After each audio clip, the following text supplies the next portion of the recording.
Ya estamos grabando. Bueno, entonces ayer les estaba explicando que vamos a comenzar con la axiomática de teoría de conjuntos. Y entonces para hablar de una axiomática, pues se necesita pues un lenguaje, ¿no? Entonces el lenguaje que vamos a utilizar, pues es el lenguaje que se utiliza en matemáticas, que son, a ver, déjenme escribírselos aquí. El lenguaje, pues van a ser símbolos lógicos, que son pues cuantificadores, eh, conectivos. Entonces, vamos a ponerlo así, lenguaje, ¿no? Vamos a ponerlo como símbolos lógicos. ¿No? Aquí puse doble I, puse dos Is. Símbolos lógicos, que estos se dividen en conectivos y cuantificadores. ¿No? ¿Cuáles son los conectivos? Pues la negación, conjunción, disyunción, implicación y bicondicional. ¿Verdad? Cuantificadores, pues o sea, utilizamos el para todo y el existe. Y símbolos no lógicos,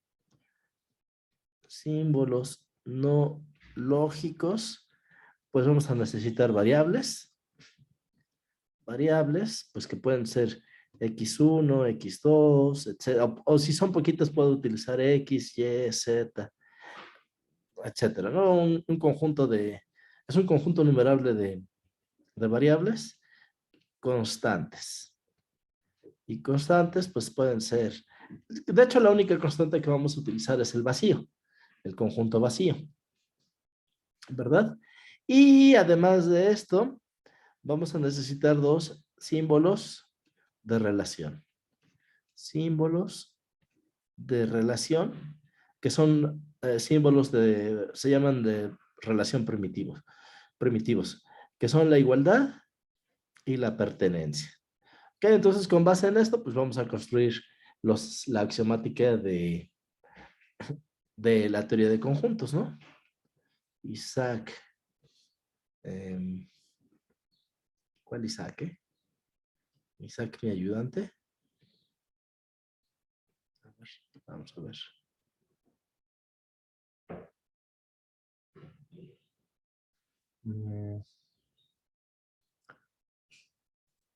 Bueno, continúo.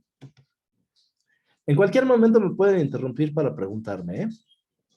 Para preguntarme cualquier cosa. Bueno, entonces, pues ahora sí vamos a los axiomas, ¿no? Entonces vamos a poner aquí. Los axiomas lo que indican es cómo se comportan estas relaciones. Bueno, ya todo el mundo sabe manejar los conectivos y los cuantificadores, o su significado al menos, ¿verdad? Aquí contéstenme en el chat. Sí. Ajá. Ok. Bueno, si tienen alguna duda, de todos modos me pueden decir. Tengo el chat abierto, entonces cualquier cosa me pueden decir. Aquí, bueno, pues entonces vamos con la axiomática de la teoría de conjuntos, ¿no? Y entonces vamos a comenzar con axiomas. Teoría.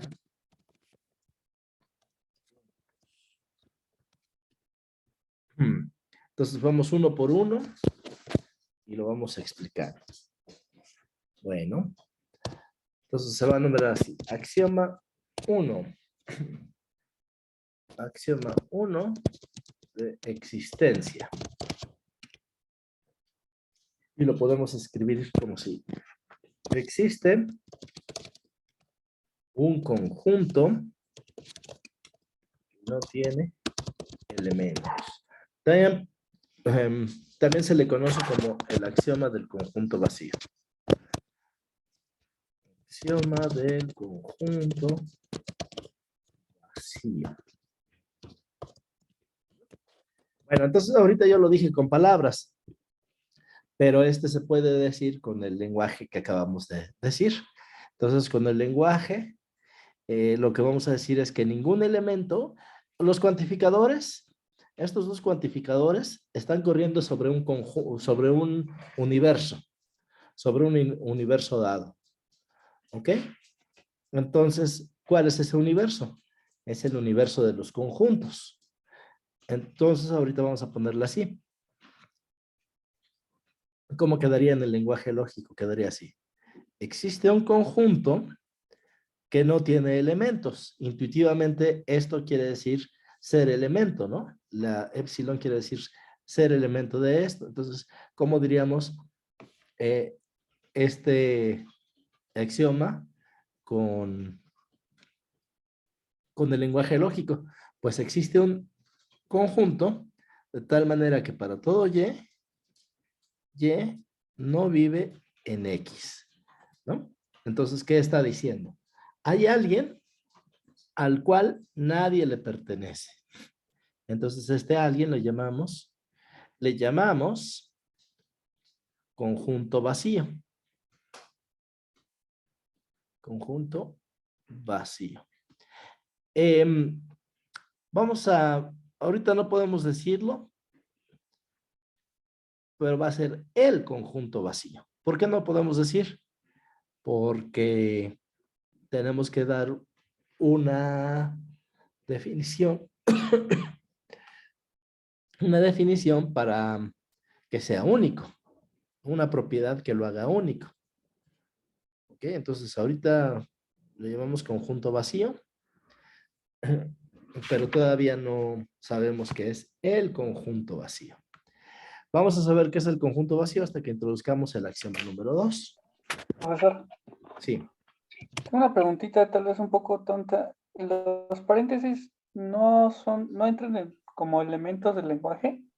Tienes razón, ¿no? Entran como símbolos no lógicos.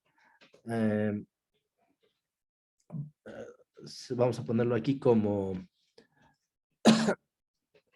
símbolos adicionales o símbolos auxiliares. Símbolos auxiliares, ¿no? Pues son paréntesis derecho, coma, paréntesis izquierdo, coma, y la coma misma es un símbolo auxiliar. Entonces, sí, aquí me faltaban los paréntesis, pero yo creo que ya con eso ahora sí está completo, ¿no? Entonces, vean, me gusta mucho tu pregunta porque ¿cuál es la estructura de nuestra afirmación? Pues es cuantificador, variable. Cuantificador, variable. Símbolo auxiliar, variable. Esto es una abreviatura. Aquí yo les dije, no pertenece a X. Esto es una abreviatura ¿de qué? De la negación de que Y pertenece a X. Sí, entonces, esta epsilon tachada pues es una abreviatura. La ponemos así para no escribir tanto, ¿no? Luego variable y luego símbolo auxiliar. ¿De acuerdo? Sí, muy buena observación. Gracias. Bueno, el axioma 2 pues habla sobre cómo se comporta la igualdad, ¿no? ¿Cuándo diremos que dos conjuntos son iguales? Entonces, dos conjuntos son iguales, ¿sí? Y solo si tienen a los mismos elementos. Entonces, dos conjuntos iguales, sí, perdón. Solo si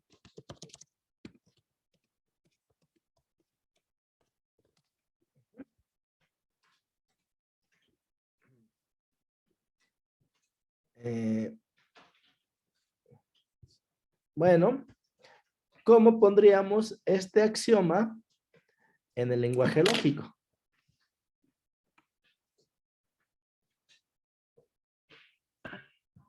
Yo lo pondría como para cualesquiera dos conjuntos. O sea, por ejemplo, para cualesquiera A y B conjuntos. O bueno, X, Y. Acuérdate que convinimos en escribir las variables con las últimas letras. Ah, y las constantes ya no se las dije.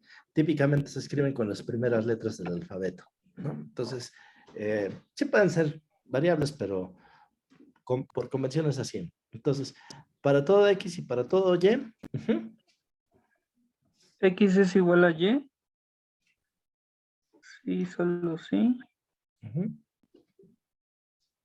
Bueno, ahí no sé si podría meter otro cuantificador ahí adentro, pero lo pondría como para todo X. Bueno, para para todo todo, es que no Z, sé, para todo Z, tal que X, Z es elemento de X. Sí, solo sí, Z es elemento de Y. muy bien, muy bien. Se le apagó su micrófono, profe. Gracias, gracias, perdón. Entonces dice aquí, para todo X y para todo Y, X es igual a Y, sí, solo sí, para todo Z, Z pertenece a X, sí, solo sí, Z pertenece a Y. Entonces, pues con esto ya me está diciendo cuándo dos conjuntos son iguales, ¿no? ¿Qué quiero hacer? ¿Qué quiero decir cuando dos conjuntos son iguales? Pues que cumplen exactamente las mismas propiedades, que cumplen las mismas, que tienen las mismas características, ¿ok? Y entonces, en el contexto de los conjuntos, pues solamente podemos hablar de sus elementos, ¿no? Entonces, aquí me está diciendo, tienen las mismas propiedades, significa tener a los mismos elementos, ¿verdad? Otra vez, aquí vamos a utilizar un poco de abreviaturas. Entonces, una abreviatura. Vamos a poner que el conjunto A está contenido en el conjunto B. Vamos a decir que para todo Z, si Z está en A, entonces Z está en B. Vean que este símbolo es un símbolo que le estamos definiendo, pero ¿cómo se define? Pues se define en términos de nuestro lenguaje, ¿no? Cuantificador, símbolo de pertenencia, variable, conectivo, variable, pertenencia, o sea, es un símbolo nuevo, pero como está definido en términos de los anteriores, pues sí lo podemos utilizar. Y entonces, en este caso, pues también podemos abreviar así. Para todo X y para todo Y. También puedo poner solamente un cuantificador, ¿no? Es convención que en lugar de poner para todo X y para todo Y, podemos poner para todo X, Y. ¿Se entiende? Para todo X y Y. X es igual a Y, sí, solo sí. Y aquí podemos ponerle así. X está contenido en y Y está contenido en X. Y entonces ahí tenemos, pues, la propiedad más importante de la igualdad. Decimos que dos conjuntos son iguales si uno está contenido en el otro y el otro está contenido en el primero. ¿Eso qué significa? Pues significa que tienen a los mismos elementos.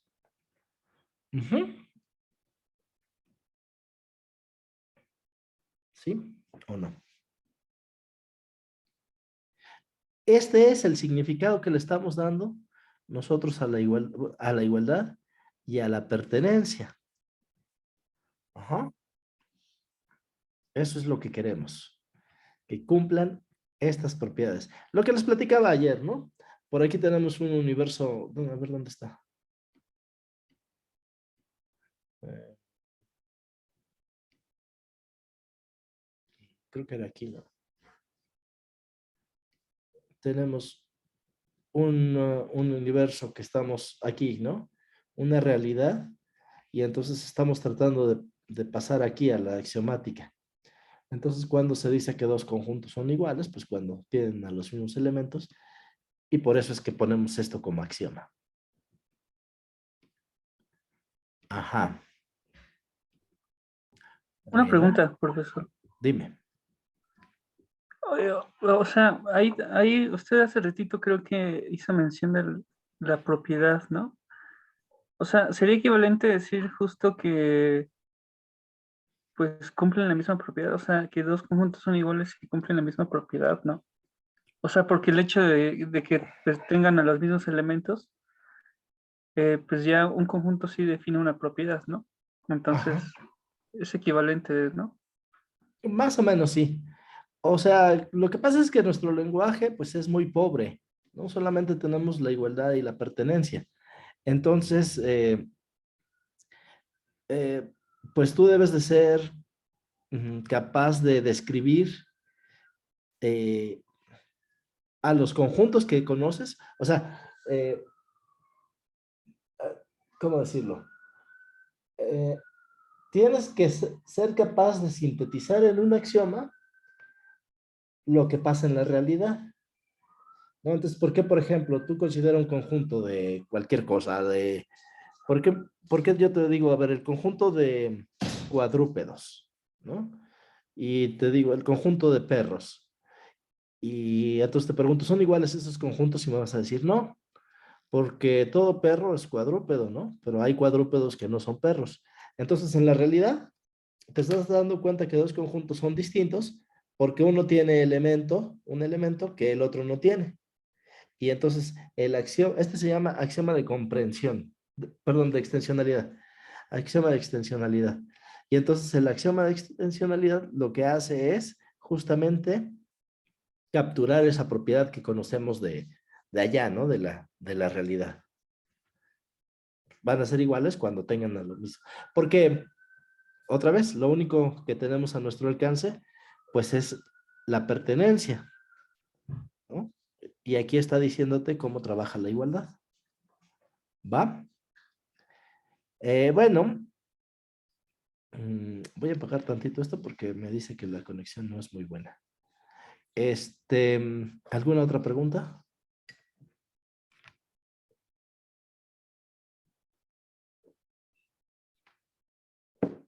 ¿Siguen aquí? ¿O ya me fui? Sí, sí, lo escuchamos, profe. Ok. Siguiente. Bueno, aunque solo tenemos dos axiomas, ya podemos tener un teorema. Y entonces ahorita vamos a ver eh, solamente utilizando estos dos axiomas, ¿eh? Entonces, existe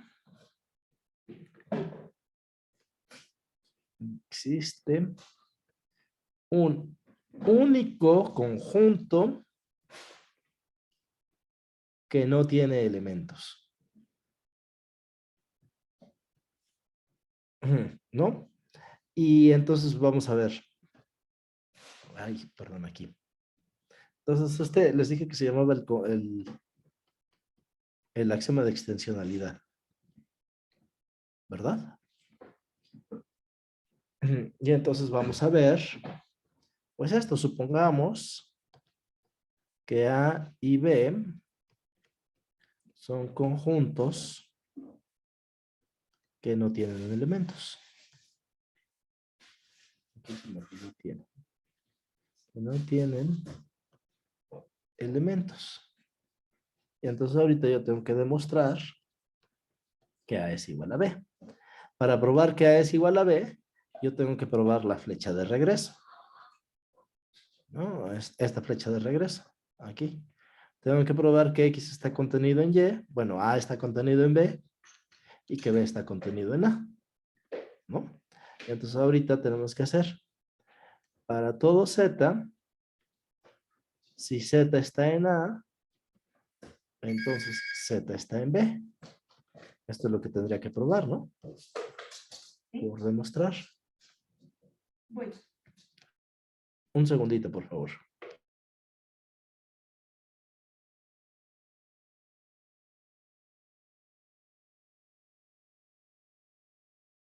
Bueno, entonces, eso es lo que tenemos que demostrar. Pero bueno, del cálculo de predicados, ¿cuándo es cierta una implicación? A ver, recuérdenme, esto lo vimos en álgebra superior 1. ¿Cuándo una implicación es cierta? Cuando Pero, el antecedente es falso. como Z no puede vivir en A, la implicación es verdadera. O sea, ¿qué querría decir que esto no fuera cierto? Querría decir que hay un Z que está en A, pero no está en B. Pero eso diría que A tiene elementos. Pero me dijeron que A no tiene elementos. Entonces, la implicación, como tiene el antecedente falso, ¿verdad? La implicación es verdadera. Así, A está contenido en B. De la misma manera, análogamente, B está contenido en A. Y entonces, por el axioma de extensionalidad,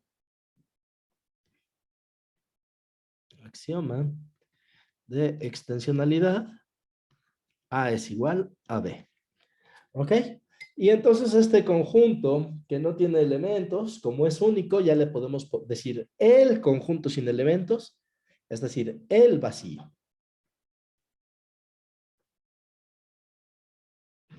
¿Verdad?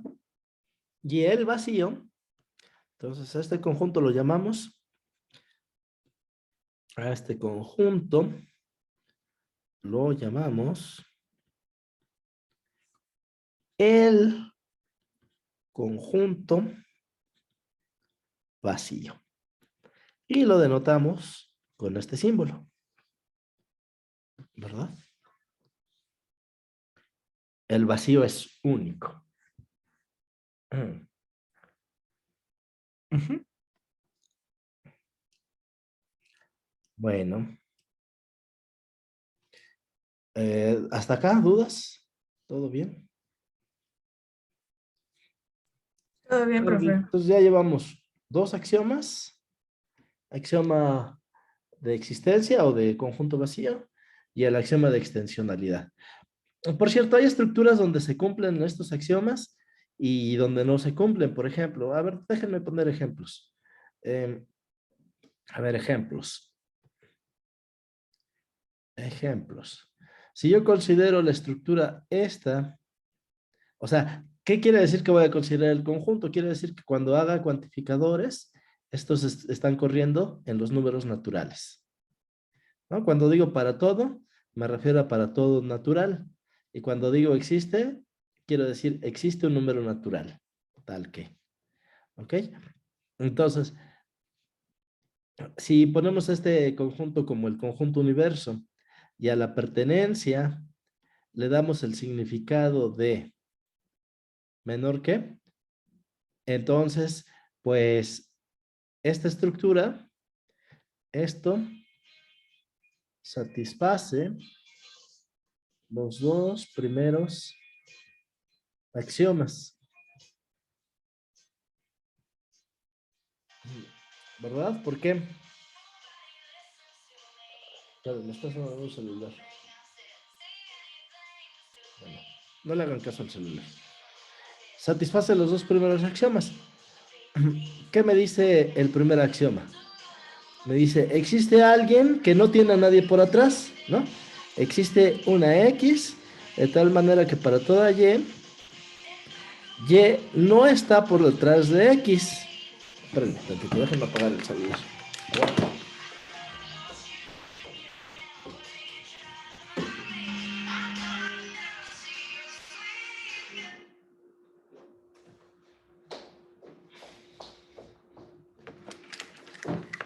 Perdón, estaba el celular sonando. Bueno, entonces, si lo traduzco aquí en esta estructura, pues me diría, existe un conjunto de tal manera que para toda Y no está por debajo de X. Esto díganme si es cierto o no en los números naturales. Esto es completamente cierto, ¿no? ¿Quién sería esa X? ¿Quién es una X que no tiene a nadie por abajo? Con el orden de los El naturales. 0. El cero, ¿verdad? Y si ustedes me van y me preguntan, oye, ¿en Z se vale? Pues la respuesta es no. Porque si ustedes me dan cualquier entero, siempre pueden encontrar a alguien por atrás de él. Sí, esto es lo que se conoce como una estructura. También es cierto que, a ver, se los pongo como pregunta, que si dos naturales tienen los mismos predecesores,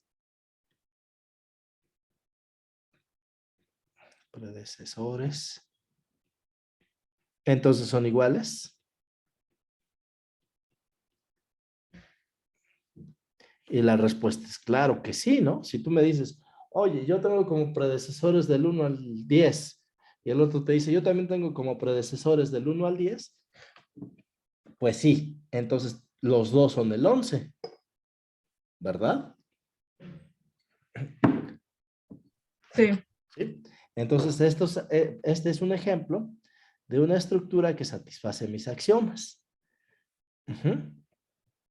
¿Habrá estructuras que no lo satisfagan? Pues claro, ahorita ya vimos una estructura donde no se satisface el axioma anterior. Bueno, eh, ahora, eh, y este es uno de los problemas que voy a ponerles, ¿se acuerdan de ayer les estaba platicando de la paradoja de Richard? ¿Verdad? sí. Y, y pues ahorita vamos a ver cómo se aplica esta paradoja a ver, vamos a ponerle aquí. Vamos a ponerle la paradoja de Russell. Aquí se le cambió a Russell, ¿no? La paradoja de Russell dice lo siguiente. Supongamos que supongamos que el conjunto B, o que B es la colección de todas las X de tal manera que X no pertenece a X, ¿no? Y entonces, supongamos que B es un conjunto, ¿no? Y entonces, ¿se acuerdan? Exactamente la paradoja de Richard era exactamente esto. No tener la propiedad que yo digo. ¿Sí? ¿Se acuerdan de ayer que hicimos eso? Sí, Bueno, profe. pues aquí es lo mismo. Supongamos que esto es un conjunto. Entonces ahorita vamos y nos preguntamos, oye, ¿será cierto que B vive en B? Pues, ¿cuáles son las dos posibles respuestas? Las dos posibles respuestas son sí. Ah, bueno, entonces, si B vive en B, entonces cumple la propiedad. Cumple esta propiedad, ¿no? Entonces cumple que B no está en B. Ah, bueno, pues entonces esto me da si sí, entonces no, ¿no? ¿Y qué pasa si no? Si no, es decir, si B no está en B, pues entonces B cumple la propiedad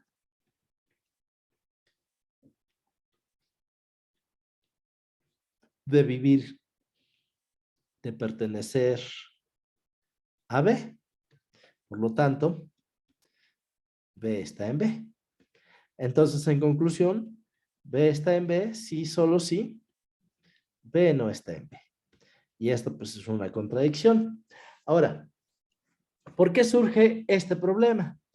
Bueno, para evitar este problema, se da el siguiente axioma. Porque yo no puedo escribir conjuntos mediante propiedades únicamente, ¿no? Si yo lo escribo mediante propiedades únicamente, eh, pues me va a dar este tipo de cosas. Cosas que ya no son contradicciones, ¿no? Francas contradicciones. Y entonces para eso introducimos el esquema, axioma. Vamos a ponerlo con letras. Axioma 3. Y este se llama esquema de comprensión. Y entonces dice lo siguiente.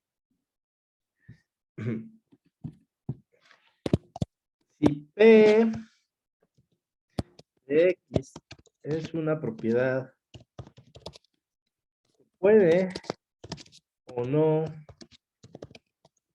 tener un conjunto. Ya un conjunto A, perdón, un conjunto B, tal que, ya voy a tener que poner con símbolos. A ver, déjame cambiar. Ahí. Voy a tener que ponerlo con símbolos. De tal manera que X está en B, si solo si X está en A y P de X. Perdón, es que aquí ya no me alcanzó mucho el espacio. Y P de X. ¿Esto qué significa? Normalmente lo que hacemos es esto, ¿no? Si ustedes me dan una propiedad ¿qué es? Es algo que se puede escribir en el lenguaje de la teoría de conjuntos, en el lenguaje que manejamos. No, entonces, este objeto ve el conjunto de todos los X en A, de tal manera que P de X, esto es un conjunto.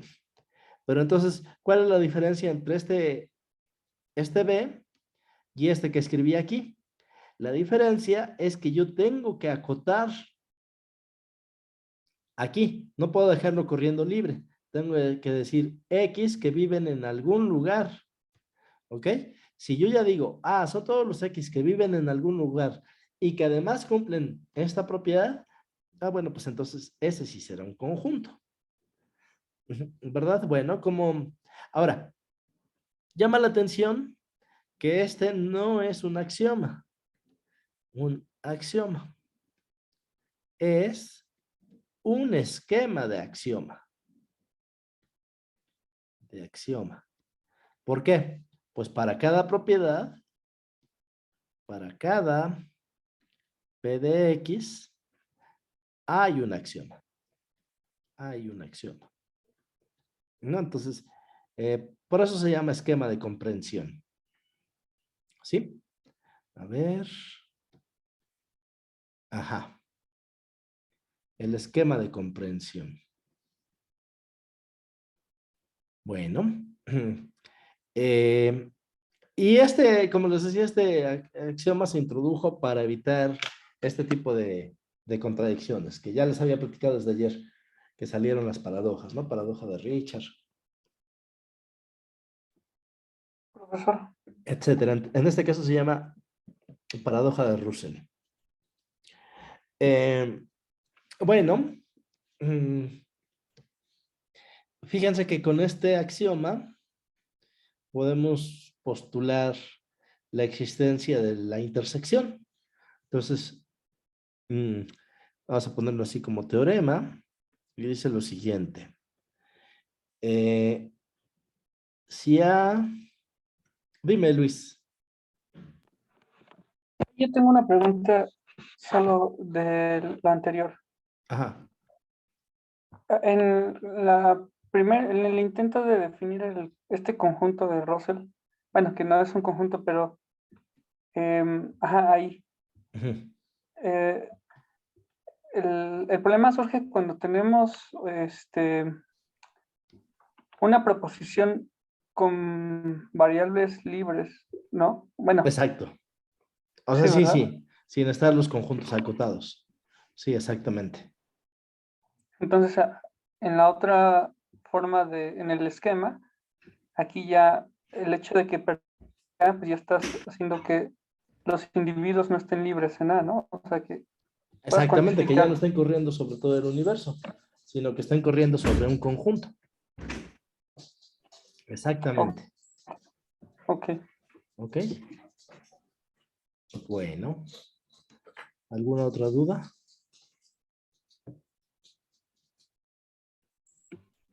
No, gracias. ¿Alguien más? Bueno, entonces ahorita vamos a poner este teorema. Si A y B son conjuntos, existe un conjunto C de tal manera que X está en C, sí, y solo si X está en A y X está en B. ¿Cómo se llama típicamente este conjunto C? ¿Cómo le llaman ustedes?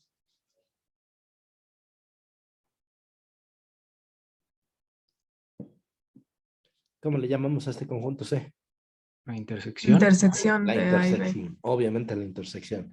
Y la demostración, pues es muy sencilla porque dicen así, demostración, sea C, una línea, fíjense, el conjunto de todos los X en A, de tal manera que X está en B. Entonces, esta es una propiedad, ¿no? X está en B es una propiedad, ¿no? En lugar de poner P de X, ponemos X está en B. Y entonces por el esquema de comprensión, C es un conjunto. Es un conjunto. Ujú. Y a este conjunto C, pues le llamamos típicamente definición al conjunto de todas las X en A, de tal manera que X está en B, lo denotamos como A intersección B. Entonces, fíjense, qué interesante. En teoría de conjuntos, pues nosotros solemos utilizar contenciones, uniones, intersecciones, potencia de X, pero todos estos símbolos que estamos utilizando se definen a partir de nuestro lenguaje original. ¿Ok? De este lenguaje. ¿De acuerdo? Bueno. ¿Cómo andamos de tiempo? ¿Cómo ando de tiempo? A ver. Todavía tenemos bastante tiempo.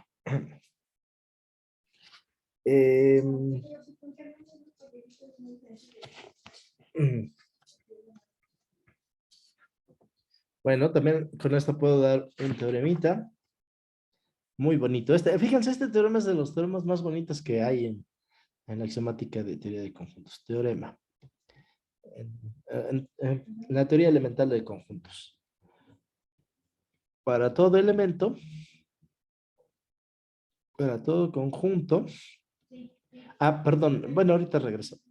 Existe un conjunto que no le pertenece.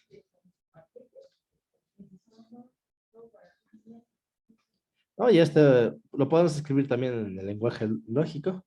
Para todo X existe un Y, de tal manera que Y no está en X. Esto sería en el lenguaje lógico, ¿no? Fíjense que la demostración es muy sencillita. Otra vez vamos a utilizar el mismo truco que antes, ¿no? El de no pertenecer. Entonces, sea X un conjunto. Un conjunto. Entonces, ahorita vamos a considerar a Y igual el conjunto de todos los zetas en X, de tal manera que Z no está en Z. Ujú. Entonces, ahorita la afirmación es que Y no está en X. ¿Por qué Y no está en X? Pues, si Y estuviera en X, pues entonces nos preguntamos si Y vive en Y. Sería pregunta. Y otra vez va a salir igualito que hace rato, ¿no? Tenemos dos posibles respuestas. ¿Qué pasa si Y vive en Y? Pues entonces, como ya está, como Y vive en X, Y vive en X, que es la primera propiedad, y Y está en Y, entonces Y cumple la propiedad que define cumple la propiedad que define a Y. ¿Cuál es esta propiedad? Pues Y no está en Y. Entonces, si Y está en Y no está en Y. Y si no, pero pues entonces, como Y está en X y Y no está en Y, cumple la propiedad, pues esto me diría entonces que Y está aquí, ¿no? Y entonces otra vez tengo la misma contradicción. Y está en Y, sí, solo sí. Y no está en Y. Y esto es una contradicción. ¿De dónde surge la contradicción? Pues de suponer que Y está en X, por lo tanto, Y no está en X. Y entonces, esta es una proposición muy interesante, porque lo que me está diciendo es que la colección de todos los conjuntos no es un conjunto. ¿Sí? Si tú me das un conjunto, siempre puedo encontrar a alguien que no le pertenece. ¿Ok? Entonces el universo, donde están todos, ¿no? El universo no es conjunto. ¿Sí? Por esta propiedad. Ujú. ¿Queda claro? Bueno.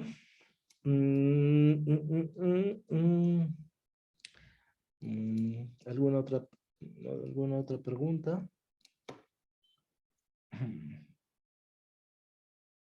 Mm,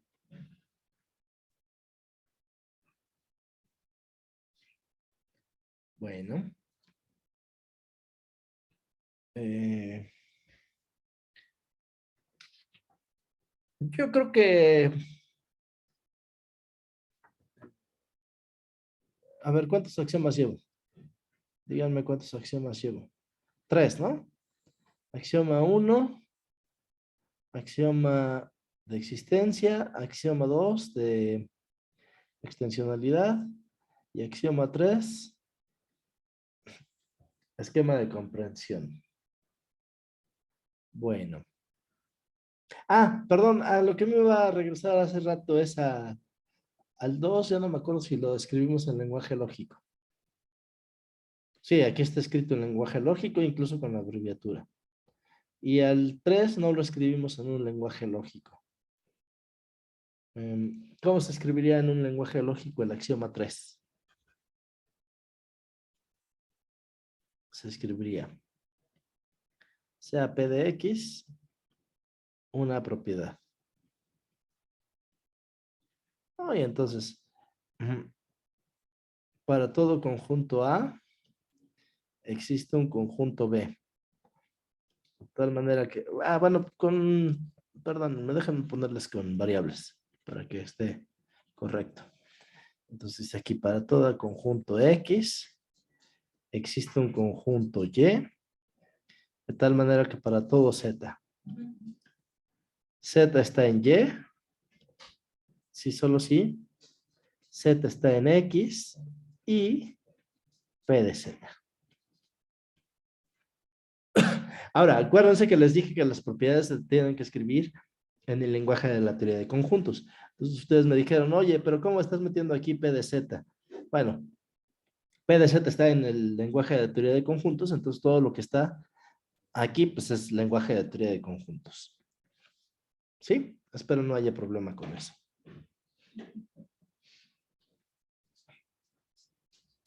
Sí, no hay problema. Bueno. Para todo conjunto existe un conjunto que no le pertenece. Aquí este sería un corolario, ¿no? Corolario. El universo no es un conjunto. Bueno, entonces en general, a una colección que no es un conjunto le llamaremos clase. Clase propia. ¿Sí? Una colección que no es un conjunto le llamaremos clase propia. Ujú. Y las clases no se pueden coleccionar. No, no se pueden coleccionar. Es muy buena esa pregunta. ¿Por qué no se pueden coleccionar? Porque todavía no llegamos al axioma de unión, pero con el axioma de unión, eh, pues nos va a dar en la torre la colección de las clases propias. Ujú. Bueno, si quieren, aquí le dejamos por hoy porque tienen que atender sus otras clases. 10 minutitos está bien. Oigan, mañana ya les va a dar clase Isaac. ¿Ok? Entonces, Isaac, ¿andas por aquí? Sí, profe, aquí ando. Entonces, por favor les pones la liga, ¿no? De tu